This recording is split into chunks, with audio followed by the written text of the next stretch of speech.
Srungavarapukota panchayat major panchayat తాలూకా dumping యార్డ్గా ఇది పిలువబడుతూ ఉంది.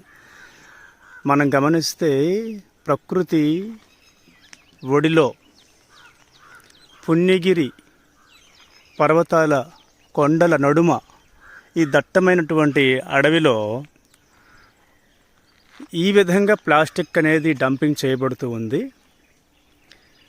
రోజు కొన్ని టన్నుల కొలది ఇక్కడ పంచాయతీ వాళ్ళు ఈ వ్యర్థాలని డంపింగ్ చేస్తూ ఉంటారు. ఈ డంపింగ్ అనేది తిరిగి రీసైక్లింగ్ చేయటం లేదు. ఈ ప్లాస్టిక్ని వాటిని విడదీసి ఆ ప్లాస్టిక్ తాలూకా సంచులను, పాలిథిన్ సంచులను, ఈ ప్లాస్టిక్ వ్యర్థాలను విడదీసి ప్లాస్టిక్ పరిశ్రమలకు తిరిగి రీసైక్లింగ్ కోసం పంపించడం వల్ల ప్రయోజనం ఉంటుంది. అలా కాకుండా సహజమైనటువంటి ఈ యొక్క పుణ్యగిరి ప్రాంతంలో ప్రకృతి వనంలో ఈ కాలుష్యాన్ని వెదజల్లేటటువంటి డంపింగ్ యార్డ్గా ఇది మనం చెప్పవచ్చు.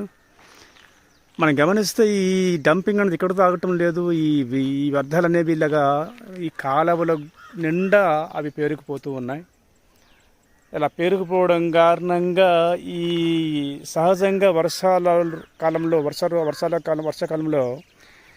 ప్రవహించే నీరంతా కూడా ఈ పంట పొలాలకు ప్రవహిస్తూ ఉంటుంది. దాని ద్వారా ఈ పాలిథిన్ కణాలన్నీ కూడా, ఈ ప్లాస్టిక్ కణాలన్నీ కూడా ఆ పంట భూముల్లోకి చేరి ఆహారం కలుషితమవుతూ ఉంటుంది. మనం దీన్ని బాగా గమనించవచ్చు. ఇంత ఘోరంగా ఇక్కడ ప్లాస్టిక్ అనేది డంపింగ్ చేయబడుతుంది. రీసైక్లింగ్ అనేది ఎక్కడా కూడా పట్టించుకోవటం లేదు. ప్రభుత్వం ఇలాంటి విషయాలపైన దృష్టి సారించాలి. చెత్త నుండి సంపద తయారీ కేంద్రాలు అనేవి ప్రతి మండలంలో ఉన్నాయి. ఎస్కోటలో కూడా ఉంది. కానీ అవి మనం గమనిస్తే వాడుకలో లేవు. ఎప్పుడు చూసినా తాళాలు వేసి ఉంటున్నాయి. అక్కడ ఎటువంటి సంపద తయారు కావడం లేదనేది మనం చెప్పవచ్చు. ఇవే ప్లాస్టిక్ వ్యర్థాలను అక్కడికి తరలించినట్లయితే అక్కడి నుండి అవి రీసైక్లింగ్కి పంపించేందుకు అవకాశం ఉంటుంది. తడి పొడి చెత్త అనేది అసలు వేరనేది జరగటం లేదు. అంత కలిపి గంపగుత్తుగా ఇక్కడ డంపింగ్ చేయబడుతూ ఉంది. దీనివల్ల పర్యావరణానికి చాలా హాని కలుగుతూ ఉంటుంది. సహజంగా ఉన్నటువంటి ఈ వనరుల్ని మనం కాపాడుకోవాల్సినటువంటి బాధ్యత అందరికీ ఉంటుంది. ఇంత చక్కటి పుణ్యగిరిని పరిసరాలను, ఈ పుణ్యగిరి కొండలను, ఈ భరిత వాతావరణాన్ని ఇలా కంపు చేయబడింది ఈ డంపింగ్ యార్డ్ కారణంగా.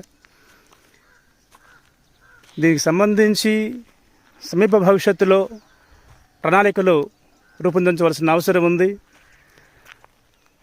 గౌరవ డిప్యూటీ సీఎం గారు, ఉప ముఖ్యమంత్రి గారు పవన్ కళ్యాణ్ గారు ఈ డంపింగ్ యార్డుకి సంబంధించి పంచాయతీ అధికారులకు సూచనలు ఇస్తారని, కఠినమైనటువంటి ఆదేశాలను అవసరమైతే ఇచ్చి ఈ పుణ్యగిరి పర్యావరణాన్ని కాపాడుతారని మనవి చేస్తూ ఉన్నాను.